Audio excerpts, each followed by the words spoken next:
Can you speak English? Jolo had more spending power than just about anyone on earth. One of the biggest heists in history. Jolo just stole billions of dollars. One of the biggest fraud, corruption cases ever. He gets to know Leonardo DiCaprio build a Hollywood empire. They make the Wolf of Wall Street with the stolen money. And nobody knows the truth about it. And all our dreams. This is Jolo. He's one of the most wanted men in the world, after stealing around $4.5 billion. One of the biggest scams in history that he pulled off whilst in his 20s. And that money wasn't tied up in assets. This was liquid cash which he could spend, meaning Jolo probably had more spending power than anyone else on earth. And boy, did he enjoy that money. Jolo built a reputation as one of the top spenders in casinos and nightclubs, often splurging hundreds of thousands of dollars on drinks per night. He bought private jets and mansions and Picasso artworks, and lived an extraordinary life of partying and luxury. Honestly, his life resembled something out of a Wolf of Wall Street, which is ironic, because it was Jolo who financed that movie. Yep, Jolo used stolen money from his financial scam to fund the Hollywood blockbuster about a financial scam. But how does a guy born on a small Malaysian island end up becoming friends with Hollywood stars, dating supermodels, and pulling off one of the biggest financial frauds ever? Welcome to the insane true story of Jolo.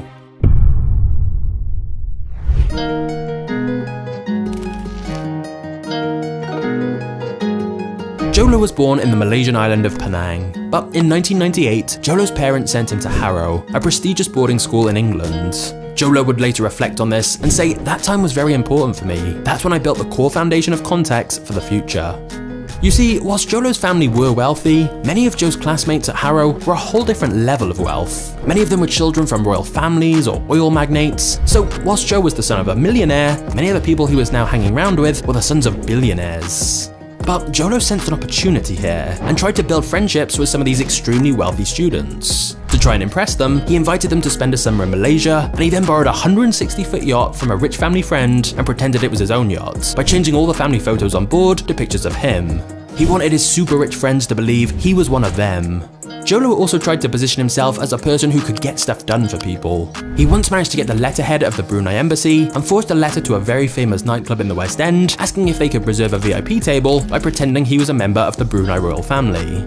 And it worked. Jolo and his underage friends went partying alongside famous football players and models in this high-end nightclub. It was an early lesson for Jolo that the appearance of power and prestige could unlock all kinds of doors. After Harrow, Jolo went to Wharton University in America, and he was continually trying to build his personal brands. For example, he wrote articles on stocks for the Wharton Journal, his university's newspaper. However, Jolo was just copying reports written by Wall Street analysts and pretending they were his own. But somehow nobody noticed Jolo was just plagiarizing these articles, and thus he developed a reputation as a great stock picker despite actually having no experience. Jolo also drove a Lexus convertible around campus that he claimed he'd bought, but was really just leasing. And he deliberately didn't correct rumors he was a prince of Malaysia. Jolo was essentially building a persona to help get him in the right social circles. He'd figured out who the wealthiest students at the university were, and then actively pursued friendships with them, just like he'd done at Harrow. Jolo's ability to network so well would ultimately be what allowed him to pull off one of the greatest financial heists ever.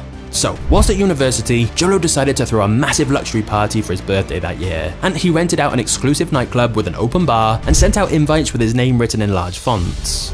Whilst Jolo definitely enjoyed partying, to him, the whole thing was more of an investment. He wanted to appear successful and make sure everyone remembered him, so he made sure the whole event had a very exclusive feel to it, so that every attendee felt important. However, what the party attendees didn't realize is that Jolo had only put down a deposit for the party, and after the event, he was stalling on paying the club owners the rest of the money that they'd been promised. You see, even though Jolo regularly got sent money from his father, he didn't actually have enough money to pay for the entire event. So he ended up stalling for months and eventually negotiating a massive discount with the club owners. But it didn't matter. None of the party attendees knew this. They just assumed he was as rich as he said he was. And thus, Jolo's plan was working. He was making friends with very influential people and building up a reputation. Jolo fully bought into the idea that it's not just what you know, it's who you know. And he was happy to lie about who he was and how much money he had in order to get in with the right people. Using these new connections, Jolo managed to persuade some of his Arab friends he'd made to set up a tour around the Middle East, where he then met with some of the richest families and made more influential connections, including some minor royals. criminals. One of them later commented how Jolo seemed particularly interested about power structures in the Middle East, that he seemed to be trying to understand who controlled the money in each country. However, one of the most important connections of all that Jolo made was with the people who ran Abu Dhabi's sovereign wealth funds. Now, quick side note, what the hell is a sovereign wealth fund?